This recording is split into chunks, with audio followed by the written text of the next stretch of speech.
네, 안녕하세요. 큰바이군입니다. 1월 20일 주요 테마 한번 같이 살펴보도록 하겠습니다. 오늘은 정책 관련된 테마가 세 가지나 나왔네요.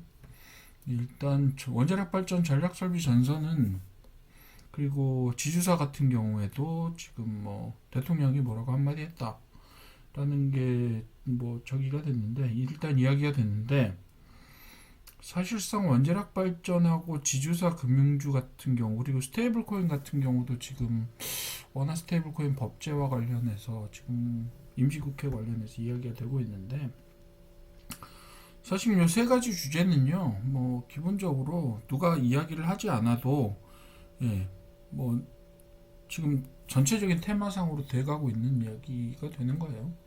원자력 발전 전략 설비는 뭐 대통령이 저렇게 이야기하지 않는다고 해도 어차피 우리나라 전력난 해소를 위해서 생각이 되어야 되는 거고, 지금 뭐 일부에서는 뭐 반대하겠다, 뭐 신재생 에너지 쪽으로 왜 안 가냐, 뭐 이런 식으로 좀 극단적으로 얘기하고 있는 경우도 있긴 한데, 물론 원자력이 상당히 뭐 비용이 많이 드는 발전 설비인 건 사실이고, 후대에게 그런 비용들을 전가하는 그런 얘기, 전력 발전의 어떤 수단이다, 뭐 이렇게 얘기하시는 분들도 있는데, 현실적으로는 사실상 비용면이나 이런 부분들을 봤을 때 어떻게든지 좀 피해갈 수 없는 부분이 없지 않다라고 저는 봅니다. 예, 그런 부분에 있어서는 원자력 발전을 어떻게 하면 조금 더 안전하고, 그리고 비용을 좀 절감하는 방향으로 발전을, 그 기술을 발전시켜 나가야 된다는 생각을 해야지, 원자력 발전은 무조건 안 된다라고 하기 시작하게 되면 사실상 그런, 뭐 이거는 인공지능에 대한 토의나 마찬가지라고 저는 생각을 해요. 물론 지금 위험한 부분이 앞으로 있을 수 있으나, 지금 어떻게든지 기술적으로 그런 부분들을 커버를 어떻게 할 것인가를 생각을 해야지, 반대를 하고 발전시키지 말자, 그런다고 안 하겠습니까? 누군가는 할 거고, 해야 되는 수단이기도 하고 그렇습니다. 그런 부분들에서 약간 극단주의적인 태도는 좀 우리가 지양해야 되는 부분들일 거라고 생각을 합니다. 어쨌든 간에, 네, 제 의견은 그렇다는 얘기고, 그거는 뭐 의견에 관련된 이야기고, 가기는 갈 겁니다. 언제랑 어쨌든 SMR의 형태가 됐든 어쨌든 간에 가기는 갈 거고, 그게 최대한 어쨌든 간에 뭐 우리나라도 이제 미국하고 원자력 협정 지금 이야기가 계속 되고 있는데, 어쨌든 간에 고준위 방사능 관련돼서, 해결료 관련돼서는 재처리 시설을 만들어야 될 것이고, 물론 그게 비용이 많이 들긴 하겠죠. 그렇다고 일본처럼 뭐 예를 들면 재처리 고속증식로를 만든다든지 이런 형태로는 사실상 비용 감당이 안 될 거예요. 일본도 뭐 어마어마한 비용 자체를 감당을 못 하고 있으니까, 그런 부분들을 고속증식로 형태로 만들어서 하지 않는다고 하더라도, 일본에서 그 고속증식로 만들었던 게 사실상 뭐 거의 한 3, 40년 전에 만들었던 거고, 그때 기술하고 지금 기술은 또 많은 발전이 있었고, 그런 부분들을 여러 가지 고려해서 우리나라도 원자력 발전 어떻게든지 좀 저비용으로 안전하게 할 수 있는 방향으로 만들어져야 되는 거고, 그래서 추가 건설, 생각해 봐야죠. 네, 어쨌든 간에 추가 건설을 하더라도 10년은 걸립니다. 가동할 때까지. 그런 부분들 고려해서 장기적으로 그런 부분들을 생각을 해봐야 되는 문제가 되는 거고, 결국은 그 방향으로 가지 않을까 싶습니다. 네, 전력설비 전선 관련해서 테마로 만들어졌고요. 그리고 지주사와 금융이 올랐는데, 이건 상법 개정안에 관련된 부분이 되겠죠. 결국은 상법 개정안도 그런 방향으로 가지 않겠습니까? 뭐 지주사 디스카운트나 이런 부분들이 좀 해소가 될 거고, 그리고 지금 상법 개정안이 자사주 소각에 관련된 내용들이 들어가 있는데, 사실상 자사주 소각에 관련된 내용들을 지금 주식 가격이 움직이는 것과 관련해서 뭐 상향으로 움직이고 있긴 하지만, 그런 자사주 소각 의무를 사실상 기업들이 그걸 좀 호의적으로 받아들일지 안 받아들일지는 모를 일이기는 해요. 왜냐하면 자사주를 소각해야 된다는 얘기는 결국은 어떻게든 주식수가 줄어들게 되는 방향으로 가게 되는 거니까, 지금까지 자사주를 이러지도 저러지도 않고 그냥 모아놓고, 예를 들면 EB나 이런 형태의 뭐 방법으로 활용하고 있었는데, 그런 부분들이 이제 활용성들이 좀 줄어들게 될 거고, 이게 법안이 통과되기 전에 어쨌든 간에 자사주를 어떤 형태로든지 보존하는 형태로 기업들이 빠져나갈 방법을 계속해서 찾아나가고 그런 방향으로 아마 움직이게 되기는 할 건데 어쨌든 간에 큰 방향 자체는 그렇게 가는 것으로 결정이 되어 있고 이번 정권 안에 그런 방향으로 가게 될 겁니다. 정책 방향들이 그렇게 결정이 될 거고 그리고 스테이블 코인 같은 경우도 제가 몇 번이나 강조를 해드렸겠지만 과연 실효성이 있겠느냐라는 것의 여부와 관련 없이 그것은 우리가 소버린 AI를 추구하는 이유와 비슷하다라고 말씀을 드렸어요. 그래서 어쨌든 간에 하든 안 하든 가야 되는 방향이라고 말씀을 드렸잖아요. 안 할 수 없는 거라고. 그게 실효성이 있든 없든 쓰여지든 안 쓰여지든 그게 뭐 달러화를 태거나 아니면 그쪽으로 가기는 서클 쪽으로 가기는 갈 건데 그게 우리나라에서 그 원화 표시 스테이블 코인을 발행하더라도 누가 쓰겠느냐라는 얘기를 하고 있는데 지금 그렇다고 테더나 서클이 그렇게 많이 쓰이고 있느냐라는 부분들을 생각해 보면 그렇지 않단 말이죠. 예.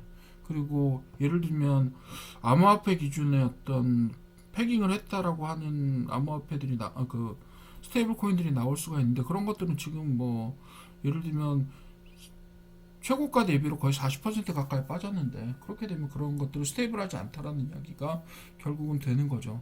예, 그런 면에 있어서는 우리나라에서 원화 표시 스테이블 코인을 발행하지 못할 이유도 없고요. 그리고 해야 된다고 저는 봅니다. 쓰이든 안 쓰이든 간에 어떤 방향이든지 만들어야 되고요. 결국은 그 외환의 국경 개방 문제는 어차피 올 수밖에 없는 일들이고 그런 부분들에 있어서 정책적으로 어떻게 그걸 가지고 가느냐 그런 대책들을 어떻게 마련하고 그 다음에 부작용들을 완화시킬 거냐를 결국은 생각을 해야지 안 할 수는 없는 거다 이렇게 보는 거고요. 나머지 우주항공하고 그 다음에 2차전지 같은 경우는 ESS가 좀 강조되고 원자재가 급등하고 그 중국에서 일단은 2차전지에 VAT 환급을 안 하기로 했는데 그게 이제 시기가 다가오면서 결국은 지금 빨리 만들어서 수출해야 되겠다는 생각 덕분인지 어쨌든 리튬 가격이 많이 올라가 있고요. 그리고 피지컬 AI 관련해서는 지금 결국 아틀라스로 수렴되는 것 같아요. 그리고 뭐 피지컬 AI라고 이야기할 때 일반적으로 로봇을 생각하기 쉽지만 실제로는 드론이라든가 아니면 자동차도 크게 보시게 되면 전기차도 어떻게 보면 피지컬 AI의 하나의 채널이라고 보실 수 있어요. 그런 부분들까지 생각을 해보시게 되면 좀 광범위하게 바라볼 필요가 있다라고 생각이 되고 이제 2차 전지는 지금 많이 소외되어 있는데 좀 2차 전지 중에서도 좀 그 전망이 있는 녀석들을 중심으로 좀 가셨으면 좋겠어요. 2차 전지 한다라고 하면서 사실상 가격만 많이, 그러니까 주가만 많이 올려놓고 실제로 실이 없는 회사들도 되게 많거든요. 그러니까 그런 회사들은 좀 옥석을 가려가면서 가시라고 말씀을 드리고 싶어요. 실제로는 뭐 예를 들면 지난번에 그 사고치고 지금도 이상한 얘기하고 있는 그 아저씨 있잖아요. 뭐 2차 전지 아저씨라고 얘기하는 그런 양반들 이야기 하지 말고 그 사람은 결국은 그 사람이 있던 회사는 그냥 날아가 버렸잖아요. 예. 그런 사람들 이야기가 아직도 통한다는 건 말이 안 되는 것 같고 일단은 전체적으로 종목 중에서 실제로 효과를 발휘할 수 있는 종목들 그리고 그런 것들이 실적으로 나타날 수 있는 회사들 중심으로 좀 종목을 가려가면서 가시라고 말씀을 드리고 싶고 우주항공도 마찬가지입니다. 우주항공은 이제 아르테미스2가 발사가 될 수도 있다. 2월 6일 날 발사창이 열리면 발사창이라는 건 결국 발사 시간대라는 게 되는데 장기간, 그러니까 예를 들면 발사 시간대가 여러 날, 그러니까 5일일 때하고 7일일 때 성공률 자체가 상당히 많이 차이가 나는 걸로 되어 있어요. 그래서 그 지구가 지금 자전을 하고 있고 다른 그것을 따라서 공전을 하고 있는 그런 모습들을 가지고 있기 때문에 사실상 언제 쏠 수 있다라는 시기 자체가 정해져 있고 시간대가 정해져 있는 건데 그걸 발사창이라고 부르죠. 그래서 발사창이 2월 6일 날 열리는데 그 기간이 좀 장기간이 될지 단기간이 될지 지금 재고 있고 그리고 예측이 되어 있고 그때 발사창이 열리면 그때 발사를 할 수 있을 것이냐 라는 부분들이 결국은 아르테미스 성공 여부를 좌우하게 될 뿐만 아니라 향후에 우리나라의 그 우주 항공 산업에 있어서도 상당히 많은 영향을 미치게 될 수 있을 거라고 생각이 듭니다. 우리나라는 위성체나 발사체에서 이미 기술이 상당한 수준에 올라와 있기 때문에 어떻게 보면 상업적으로 앞으로 계속해서 수년간 계속 발사를 지속하면서 기술을 지속해서 발전시키고 그런 것들이 결국은 우리나라가 우주상공 산업에 있어서 성공 여부를 가늠하는 그런 그 기준이 될 수 있을 것 같고, 이번 아르테미스도 상당히 그런 부분에 있어서 영향력이 있을 수 있다, 이렇게 보여집니다. 그래서 전체적으로 5가지를 정리를 해보면, 결국은 갈게 가고 있는 것인데, 그것이 뭐 순간적으로 정책 이슈가 나온다든가 아니면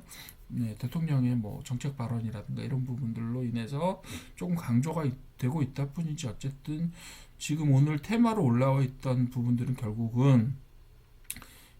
언젠가는 가야 하는 종목들입니다. 가야 하는 테마들이다라고 보시면 되겠고, 그것이 계속해서 순환 테마로 등장하고 있을 뿐이죠. 그래서 오늘 스팟성으로 나온 것들은 거의 없다라고 보고요. 저는 뭐 정책주 이런 이야기들을 하고 있는데, 결국은 2차 전지든 혹은 원자력 발전이든 스테이블 코인이든 정책과 기술적인 부분들이 결합돼서 나타나는 형태로 이야기가 되고 있을 때 그 부분들을 조금 주목해서 보실 필요가 있다, 이렇게 보시면 될 것 같고요. 지금 뭐 카카오페이 계속해서 가끔 등장해서 오르락 내리락 하고 있는데, 그런 것들보다는 견조하게 어떤 기술적인 실적을 낼 수 있는 형태의 어떤 종목들을 좀 주목해서, 테마가 뜬다고 그냥 다 같이 가지 마시고 거기에서 실적으로 증명될 수 있는 종목들을 주목해 보시라 라고 말씀을 드리고 싶습니다. 1월 20일 주요 테마 이렇게 정리 한번 해봤습니다.